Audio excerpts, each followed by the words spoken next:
तो हेलो दोस्तों, आज हम चर्चा करेंगे class 12th math chapter number first relation and function में फलन फंक्शन के बारे में। इसके पहले वाली वीडियो में हमने रिलेशन संबंध तथा संबंध के प्रकार के बारे में चर्चा की थी। अब इस वीडियो में हम फलन के बारे में जानेंगे। तो फलन क्या होता है? जैसे कि कोई समुच्चय ए है, उसमें अवयव 1 2 3 है। फिर कोई भी आप ले लीजिए 2 3 4 बी है, उसमें ए बी सी अवयव हैं। तो ये एक दूसरे से जुड़े हुए हैं।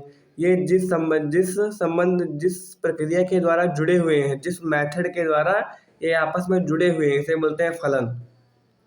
ये अवयव जो ए से बी में कनेक्टेड हैं, ये जिस मेथड के द्वारा जुड़े हुए हैं, जिस प्रक्रिया के द्वारा जुड़े हुए हैं, उसको हम बोलते हैं फलन। इसमें एफ फलन मतलब एफ फंक्शन ए से बी, फंक्शन ए से बी के अवयव जुड़े हुए हैं, उसको बोलते हैं फंक्शन। ए से बी के अवयव जिस प्रक्रिया के द्वारा जुड़े हुए हैं, उसको हम बोलेंगे फलन एफ। अब जैसे समुच्चय ए है, इसका जो बी में अवयव होंगे उसको बोलेंगे प्रतिबिंब। समुच्चय ए के जो अवयव हैं, उसमें जो बी के अवयव होंगे उसको बोलेंगे प्रतिबिंब, तथा उसके उल्टा जो ए में होंगे उसको बोलेंगे पूर्व प्रतिबिंब। ठीक, इधर इसका बनेगा प्रतिबिंब तथा इसके उल्टा बनेगा इसका पूर्व प्रतिबिंब। इधर बनेगी इसकी इमेज, इधर इसकी बनेगी प्री इमेज।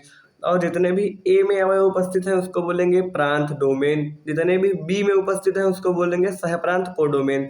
अब इनके बीच परिसर, जितने भी ए के अवयव बी से जुड़े हैं, वो उसको बोलेंगे परिसर।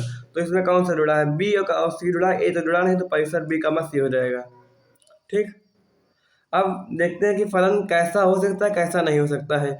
तो जैसे कि ये हमारा कोई समुच्चय ए है, ये बी है, ये ए है, ये बी है। इसमें अवयव ये प्रांत है, ऐसा है प्रांत अभी बताया। तो प्रांत के अवयव सह प्रांत से एक मतलब प्रांत के एक अवयव से सह प्रांत के अवयव अनेक अवयव जुड़े हो सकते हैं, तो उसको हम फलन कह सकते हैं। लेकिन अगर सह प्रांत का एक अवयव प्रांत के कई अवयव से जुड़ा हो तो फलन नहीं होगा। अगर सह प्रांत का एक अवयव, जैसे एक सी है, सी से 2 को भी जोड़ दें, 3 को भी जोड़ दें, तो ये फलन नहीं होगा। इसमें है अगर 3 को हम ए बी सी तीनों से जोड़ दें, या ए से जोड़े बी से जोड़ें, तो फलन कहेंगे। लेकिन सह प्रांत का अवयव सह प्रांत का एक अवयव प्रांत के सभी अवयव से जुड़ा नहीं हो सकता, उसको हम वो फलन नहीं होगा। तो ये वाला फलन होगा पहला, ये कंडीशन ऐसी होगी तो फलन नहीं होगा। अब हम आते हैं फलन के प्रकार। एकाकी तथा आच्छादक फलन। एकाकी वन वन फंक्शन। यदि प्रांत में उपस्थित प्रत्येक अवयव सह प्रांत में उपस्थित अवयव से एक निश्चित और अद्वितीय प्रतिबिंब प्राप्त होता है, तो उसे एकाकी अथवा एकक फलन कहते हैं। प्रांत क्या है? अगर प्रांत में उपस्थित अवयव सह प्रांत में उपस्थित अवयव से अद्वितीय मतलब अलग अलग जुड़े हैं, ये अलग अलग जुड़े हैं, अगर अलग अलग जुड़े हैं तो उसको बोलेंगे सह प्रांत। तो अलग अलग जुड़े हो तो उसको बोलेंगे एकाकी फलन। ठीक, या कह सकते हैं कि प्रांत में उपस्थित प्रत्येक अवयव का सह प्रांत में प्रतिबिंब प्राप्त होता है, तो उसको बोलेंगे हम एकाकी फलन। इसे प्रतिबिंब तो बोलते हैं, इसको पूर्व प्रतिबिंब बोलते हैं। यदि प्रांत में उपस्थित, ये प्रांत है, तो प्रांत में उपस्थित प्रत्येक अवयव का प्रतिबिंब सह प्रांत में उपस्थित है, तो उसको बोलेंगे एकाकी फलन, वन फलन। वन मतलब अलग अलग। हाँ, जैसे वन फंक्शन का नाम होता है, तो वन मतलब कि प्रत्येक फलन अलग अलग जुड़ा होना चाहिए, कि कोई एक अवयव से 2 अवयव नहीं जुड़े होने चाहिए, प्रत्येक जो जुड़े होंगे वो अलग अलग जुड़े होंगे।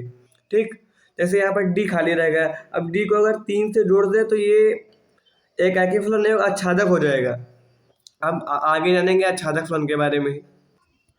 आच्छादक फलन ऑन्टो फंक्शन।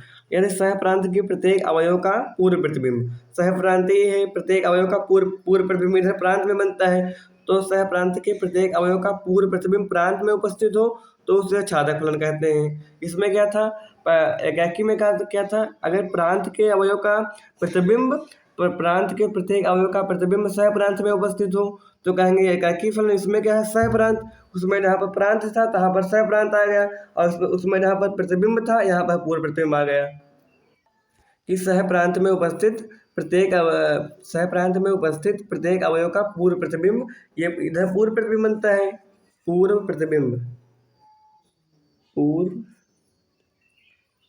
प्रतिबिंब, ये प्रतिबिंब है।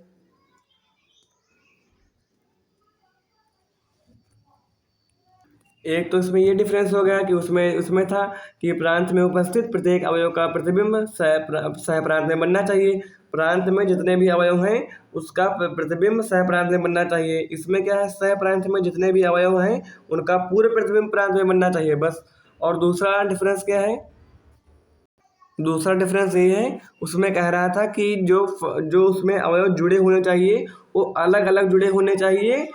कोई एक फलन एक अवयव दो अवयव से जुड़ा नहीं होगा, उसमें ये था। इसमें है जुड़े होने चाहिए चाहे जैसे जुड़े हो, प्रत्येक अवयव से प्रांत का प्रत्येक अवयव सह प्रांत के प्रत्येक अवयव से जुड़ा होना चाहिए। चाहे वो जैसे यहाँ पर देखिए 5 जो है डी से जुड़ा है, डी से जुड़ा है, और ये ABCDEF एफ से जुड़ा है।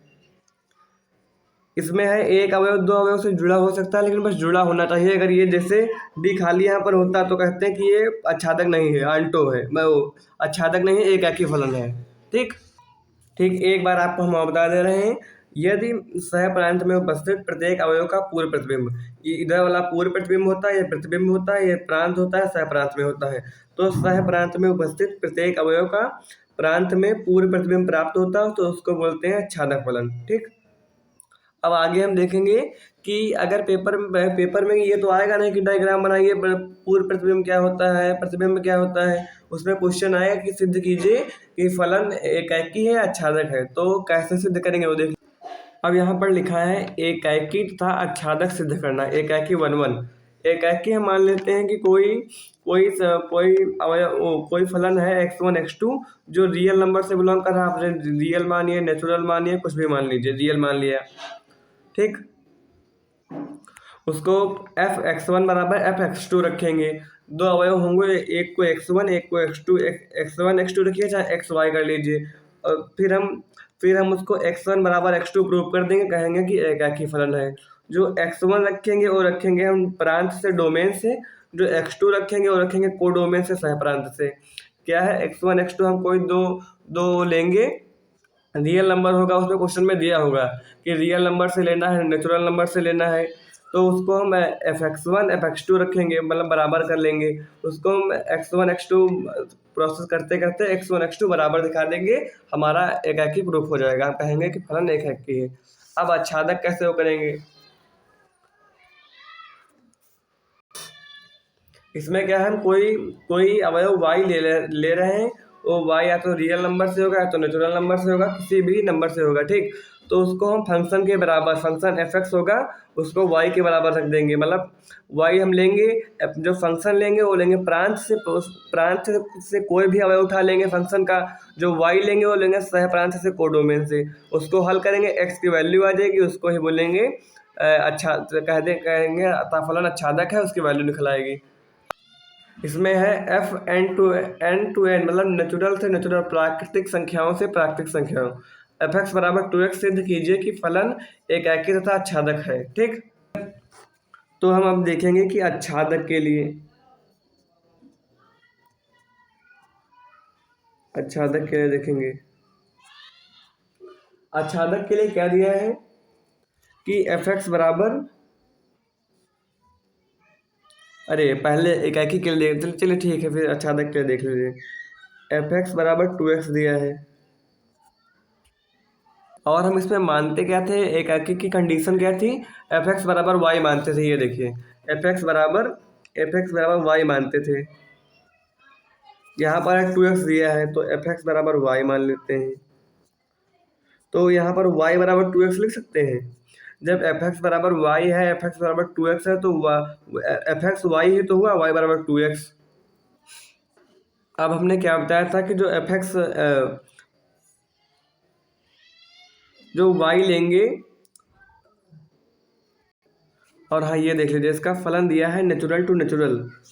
तो f(x) बराबर 2x है, तो मतलब 1 का 2 गुना 2, 2 का 2 गुना 4, फिर 2 का 2 गुना 4, 3 का 6, ऐसे ही 4 का 8 होगा। इसीलिए f(x) बराबर 2x दिया हुआ, हम आच्छादक देख रहे हैं। तो f(x) बराबर 2x कहें या y बराबर 2x कहें, तो f(x) बराबर 2x ले रहे हैं। अब हम f(x) उठाएंगे कहाँ से, पहले वाले से, प्रांत से। अब यहाँ पर 2 है और एक्स 2x कहाँ से उठाएंगे, यहाँ से दूसरे वाले से, 2 गुणे 1 तो 1 बराबर 2, ऐसे ही 2 बराबर 4 आ जाएगा। ठीक, तो इसमें क्या आ रहा है, तो ये जो कंडीशन है ये अप्लाई हो रही है नहीं कि एफ एक्स बराबर 2x, कि हम अगर एफ एक्स कोई भी ले रहे हैं तो 2 दोगुना आ रहा है, एफ एक्स बराबर 2x।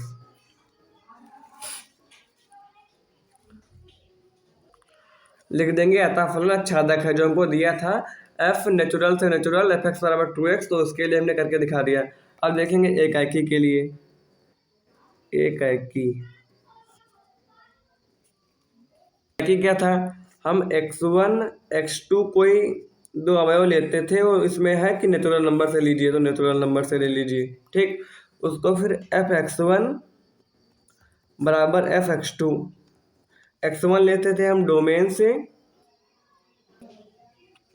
और यहाँ पर क्वेश्चन में दिया है कि एफ एक्स बराबर 2x है। ठीक, अब हम एफ एक्स लेते थे डोमेन से, एफ एक्स और एफ एक्स वन लेते थे डोमेन से, एफ एक्स टू लेते थे कोडोमेन से। एफ एक्स की जगह पर 2x कर सकते हैं, 2x 1 है तो 1, यहाँ पर 2x2 वैल्यू रख दी। ठीक, अब यहाँ से हमने मान लीजिए 1 ले लिया, तो 2 गुणे 1, फिर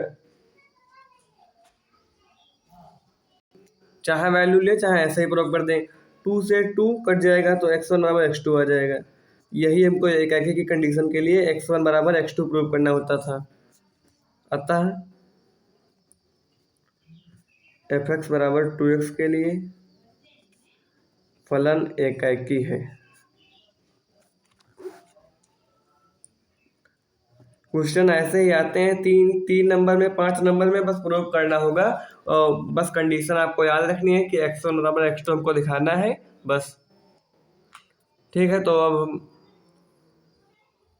ओके, थैंक यू दोस्तों। अगर आपको वीडियो अच्छी लगी हो तो लाइक कर दीजिए, चैनल को सब्सक्राइब कर लीजिए। मैं ऐसे ही आपके NCERT क्लास 12th मैथ्स के हिंदी माध्यम की किताब से वीडियो बनाता रहता हूँ।